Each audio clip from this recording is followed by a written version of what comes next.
Hello প্রিয় বন্ধুরা, তোমরা সবাই কেমন আছো? আশা করি তোমরা সবাই ভালো আছো, আমিও ভালো আছি। আজকে তোমাদেরকে যে গল্পটা শোনাবো সেটা হলো আমি একটি ইটের ভাটায় কাজ করতাম। যাই হোক, কোথায় থেকে এই শুরু? তো প্রিয় বন্ধুরা, আমি ছিলাম খুবই খুবই ক্লাসিক্যাল ঘরের একটি মেয়ে। আমি আমার ঘরে একটাই মেয়ে ছিলাম। আমার বাবা মার সব রাজকন্যা ছিলাম। যাকগে, লেখাপড়ার পাশাপাশি বেড়ে উঠতে শৈশব থেকে প্রাপ্ত বয়স্কে চলে আসা। আমি আর মিলন একই সাথে লেখাপড়া করছিলাম। আমরা কলেজ থেকে ইউনিভার্সিটিতে চলে গেলাম। ইউনিভার্সিটি লাইফ থেকেই শুরু হলো আমাদের একসাথে পথ চলা। আগে থেকেই বন্ধুর মতোই চলতাম। আস্তে আস্তে আস্তে আস্তে ওর আর আমার মধ্যে খুব ভাব জমে গেল। সেখান থেকেই দুজনকে পছন্দ করা, পছন্দ থেকেই ভালো লাগা, আর ভালো লাগা থেকেই ভালোবাসার জন্ম নেয়। বিষয়টা আমাদের প্রতিবেশীরা যাওয়া আসায় লক্ষ্য করে। এটা আমাদের বাবা মার কান পর্যন্ত তোলে। আমার বাবা মার আমি একটাই মেয়ে ছিলাম। আমার বাবা আমাকে বলল, তুমি নাকি ওই মিলন নামের ছেলেটাকে দিয়ে চলাফেরা করছো, খুব ইদানিং একসঙ্গে দেখা যাচ্ছে তোমাদেরকে। আমি বললাম, হ্যাঁ বাবা, আমি তো মিথ্যে কথা বলি না, আমি মিলনকে পছন্দ করি বাবা। বলল, এটা কোনোদিনও সম্ভব নয়, যেখানে পছন্দ করেছো ওখানে গলা টিপে মেরে দাও। আমি বললাম, সেটা কোনোদিনও সম্ভব নয়। বাবা বলল যে আমি বেঁচে থাকতে এটা তুমি কখনোই করতে পারবে না। আমি বললাম, কেন, কী কারণে? বাবা বলল যে মিলন আর তোমার মধ্যে যায় না। আমি বললাম, কেন বাবা? বাবার এই কথাটা বলার কারণ একটাই ছিল, কারণ মিলনরা প্রচণ্ড গরিব ছিল। ওর মা ছিল একজন বৃদ্ধ মহিলা, খুবই কষ্ট করে লোকের বাড়ি বাড়ি কাজ করে মিলনের লেখাপড়ার খরচ চালাচ্ছিল। এরকম একটা বাড়িতে আমাকে বিয়ে দিবে আমার বাবা স্বপ্নেও ভাবতে পারেন না। এই জন্য মিলন আর আমার সম্পর্কটা কখনোই বাবা মেনে নেয়নি। তারপরে আমি যখন না বললাম, তখন আমার বাবা আমার ইউনিভার্সিটিতে যাওয়া বন্ধ করে দিল। 1 সপ্তাহ ঘরবন্দি থাকার পর মিলনের সাথে কোনো মতো আমার মোলাকাত হয়। হওয়ার পরে আমরা সিদ্ধান্ত নেই যে পালাবো। ঠিক ওই সিদ্ধান্ত অনুযায়ী বাড়ি থেকে পালিয়ে গেলাম দুজন। পালিয়ে অনেক অনেক দূরে চলে গেলাম। সেখানে যেয়ে বিয়ে করলাম শহরে এসে। বিয়ে করার পর এখন মিলন কি কাজ করবে? মিলন মোটামুটি একটু দিনমজুরের কাজ করছিল, কিন্তু তা দিয়ে শহরের বাড়িতে নতুন নতুন ঘর নিয়ে জিনিসপত্র কেনা বা নিজেদের দানপত্র জীবন এগিয়ে নিয়ে যাওয়া খুবই কষ্টকর ছিল। এজন্যই মিলন, আমরা যেখানে বাসা নিয়েছিলাম ওটা একটা খুব ভালো পরিবেশ ছিল তা না, আবার একেবারে যে খারাপ পরিবেশ ছিল তাও না। ওখানকার ম্যাক্সিমাম মহিলারা ইটের ভাটায় কাজ করতেন। আমিও পাশের ঘরের খালার সঙ্গে কথা বলে ইটের ভাটায় চলে গেলাম পরের দিন থেকে কাজ করার জন্য। তখন শহরে আসা মোটামুটি আমাদের 1.5 মাস পার হয়ে গেছে। মিলনের উপরে অনেক চাপ পড়ছিল সংসারের। এজন্য আমি ভাবলাম যে আমিও সেখানে কাজে যাই। তো মিলন বলল, ঠিক আছে, আমিও ওখানেই কাজ করব। খালার সাথে কথাবার্তা বলে আমরা সেই ইটের ভাটার মালিকের সঙ্গে দেখা করি। করার পরে আমরা সেখানে দুজন মিলে কাজ শুরু করে দিই। তো দুজন মিলে 3 দিন খুব ভালোভাবেই কাজ করলাম। করে যা হাজিরা পাচ্ছিলাম তা দিয়ে আমাদের দিনকাল খুব ভালোই কাটছিল। মোটামুটি ডাল ভাত খেয়ে খেয়ে আমরা কিছু সেভিংস করব এটা ভেবেছিলাম। তো যাক, পরে যদি ভালো চাকরি চুকরি পাওয়া যায় সেটা পরে দেখব। এভাবেই আমাদের জীবন আগাতে থাকে। তো আমরা ইটের ভাটায় কাজ করতে করতে এদিকে চাকরিরও কিছু খোঁজ খবর রেখেছি যে কোথাও চাকরি পাওয়া যায় কি না।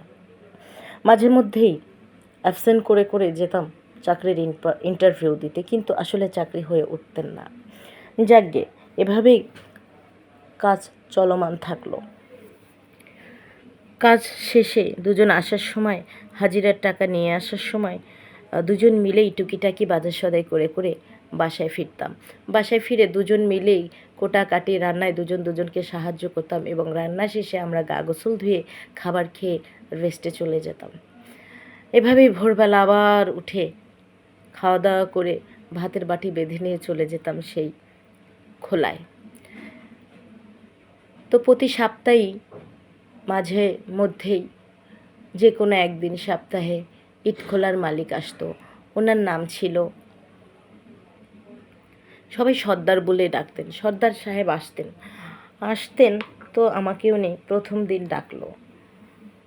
আমার নাম হচ্ছে লতিকা। বলতো, লতিকা, তোমার সাথে আমার একটু কাজ নিয়ে কথা আছে, আমার অফিস রুমে আসো। ইটখোলাই তার অফিস রুম ছিল। তো আমি অফিস রুমে যেতে ভয় পেতাম। হ্যাঁ, এই বড় উঁচা লম্বা দানবের মতো একজন মানুষ আমাকে কেন একা ডাকবে? আর তাছাড়া আমি সেদিন তো এলাম কাজে, মাত্র কয়েকটা দিনই হয়েছে। যাক, গেলাম। যাওয়ার পরে উনি আমাকে প্রথম দিন বলল, তোমাদের কাজ আমার খুব ভালো লেগেছে, আরও ভালো করে কাজ করো, তোমাদের পারিশ্রমিক আমি আরেকটু বাড়িয়ে দেব। হ্যাঁ, এই কথা বলার সময় উনি আমার দিকে যেমন তেমন করে তাকাচ্ছিলেন। উল্টো আমি ভয়ে কীরকম আমার বুকের ভিতরটা ধকধক ধকধক করছিল। কোনো মতো ওনার কথা শুনে আমি অফিস রুম থেকে বের হয়ে আমার কাজের ওখানে চলে আসি। আসতেই দেখলাম যে মিলন কাজ করছে আর পথের দিকে চেয়ে আছে যে আমি অফিস রুম থেকে কখন বেরোই। বেরোতেই মিলন দৌড়ে আমার কাছে এসে বলল, লতিকা, কি হয়েছে ভিতরে? বললাম, তেমন কিছু না, এই ঘটনা। বলল, সাবধান, লোকটাকে একটু কেমন কেমন জানি লাগে। এই কথা বলায় আমি আমার স্বামীকে সবটা খুলে বললাম। দেখো, আমারও না কেমন কেমন লাগে। এই সর্দার সাহেব যেভাবে তাকায় আর আমাকে একা একা রুমে ডেকে পাঠায়, এটা তো খুবই খারাপ বিষয়। যার পরে আমরা কাদা মাটি ছানার কাজটা করতাম। যাকে আমরা আমাদের কাজ শুরু করে দিলাম। এভাবেই মোটামুটি আরও 2 সপ্তাহ কেটে গেল। যাওয়ার পরে হঠাৎ করেই, উনি তো মাঝে মধ্যে অফিসে যায় আসেই সর্দার সাহেব, হঠাৎ করে আবার আমাকে ডাকিয়ে পাঠালো। উনি আসলেন, আয়শা নিজে আমাকে ডাকতেছে, বলছে, লতিকা, একটু আমার রুমে আসো, তোমার সাথে কাজ নিয়ে আমি কিছু কথা বলতে চাই। আমি বললাম, জি সর্দার সাহেব, কী কথা বলবেন, এখানেই বলুন না। বললো, না, একটু বিশেষ কাজ, এজন্য বিশেষভাবেই আমার চেম্বারেই বলবো, তুমি আমার চেম্বারে চলে আসো। আমি সর্দার সাহেব চলে যাওয়ার পর ওখানে মিনারা ভাবি ছিলেন, হালিমা নানি ছিলেন, সবাইকে ডাক দিলাম। দিয়ে বললাম যে আমাকে এইভাবে অফিস রুমে মাঝে মধ্যেই ডাকে, তোমরা দেখি কেউ কিছু বলো না। উনি আমাকে ডাকবে কেন? ওনার এখানে যারা ফোরম্যান আছে, ম্যানেজার আছে, তাদের সঙ্গে কথাবার্তা বলবে, বা ইটের ভাটায় যে মূল একজন থাকে, ডিরেকশন দিয়ে বেড়ায়, এভাবে করো ওভাবে করো, তাকে ডাকবে। তার নাম ছিল আশরাফুল ভাই। তো আশরাফুল ভাইকেও ডাকলাম যে, ভাই, আপনারা কি এটা নিয়ে কোনো কিছু বলবেন না? আমাকে উনি কেন একা একা ডেকে পাঠাবেন? তখন আমরা সবাই মিলে একত্র হয়ে একটা প্ল্যান করি। হ্যাঁ, প্ল্যানটা ছিল এরকম যে আমি ভিতরে যাব আর সবাই বাহিরে থাকবে, দেখি উনি আমার সাথে কি করতে পারে। তারপরে আমি গেলাম।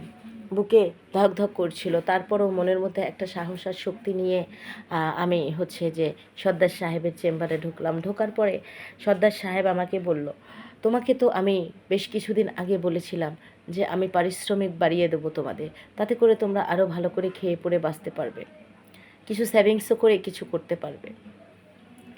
আমি বললাম, জি সর্দার সাহেব বলেছিলেন, সেটা করলে তো আমাদের জন্য ভালো হয়। তখন সে আমাকে বলে, তার জন্য তো তোমাকে কিছু করতে হবে। আমি বললাম, কি করতে হবে আমাকে? সে আমাকে একটু অন্যরকম ইঙ্গিত করলো, যা আমার সরাসরি সম্মানে আঘাত করে। তো প্রিয় বন্ধুরা, ইউটিউবের কিছু গাইডলাইন্সের কারণে আমি তোমাদেরকে অত খুলে বলতে পারছি না, তোমরা অবশ্যই বুঝে নিও। তো ওনার মতো করে উনি অনেক কথাই বলেছে, তারপরে আস্তে আস্তে আমার কাছে আসতে থাকে। অন্যদিকে সবগুলো মানুষ ভিতরে ঢুকে তারপরে উত্তম মাধ্যম সর্দার সাহেবকে দিলেন। বলল যে একজন নারীর সম্মান নষ্ট করার অধিকার তোমাকে কে দিয়েছে? আমরা এটা কখনোই হতে দিব না। তুমি কি নিজেকে শুধরিয়ে নেবে, নাকি আমরা পুলিশে কমপ্লেন করব? তখন সর্দার সাহেব বলল, না, আমি আর এটা কখনোই করব না। তারপর থেকে সর্দার সাহেব আর কখনোই এই ধরনের আচরণ করেনি। আর এই ঘটনাকে কেন্দ্র করে উনি এমনিতেই আমাদের সবার একটু একটু করে পারিশ্রমিক বাড়িয়ে দিচ্ছিল। আর আমরা সেখানে কাজ করে করে নিজের চোখে ভরা এতটা স্বপ্ন ছিল, তা আস্তে আস্তে বাস্তবনে আমরা এগিয়ে যাচ্ছিলাম। তো এভাবেই বেশ কয়েক বছর কেটে গেছে। আমরা মোটামুটি জায়গা কেনার জন্য একটু টাকা জমিয়েছি, সেটা দিয়ে আমরা মোটামুটি একটা জায়গাও ক্রয় করেছি। তো এখন তো জায়গা শুধু ক্রয় করলেই হবে না, সেখানে বালু, ফেলতে হবে, বাড়ি করতে হবে, তার জন্য অনেক টাকার প্রয়োজন। তো আমরা একটু একটু করে কাজ করে করে আবারও জমাতে থাকি। তো সেই থেকে আজ পর্যন্ত আর সর্দার সাহেব কখনোই আমাদের কাউকে ডিস্টার্ব করেনি, এবং উনি খুব সততার সঙ্গে আমাদের সবার সঙ্গে ট্রিট করে। তো আজকে এই গল্পটা তোমাদের মাঝে এজন্যই শেয়ার করলাম, দেখো নিজেদের সম্মানটা নিজেকেই রক্ষা করতে হয়, অন্য কেউ রক্ষা করতে পারে না। যদি একা একা করতে না পারো, অবশ্যই আমাদের আশেপাশে যারা আছে কর্মস্থলের বাহিরে সবাইকে একত্র করে অবশ্যই নিজের সম্মান নিজেকেই রক্ষা করতে হবে, এই জন্যই শেয়ার করলাম। তো সবাই ভালো থেকো, সুস্থ থেকো, আজকে এই পর্যন্তই। Bye bye and take care.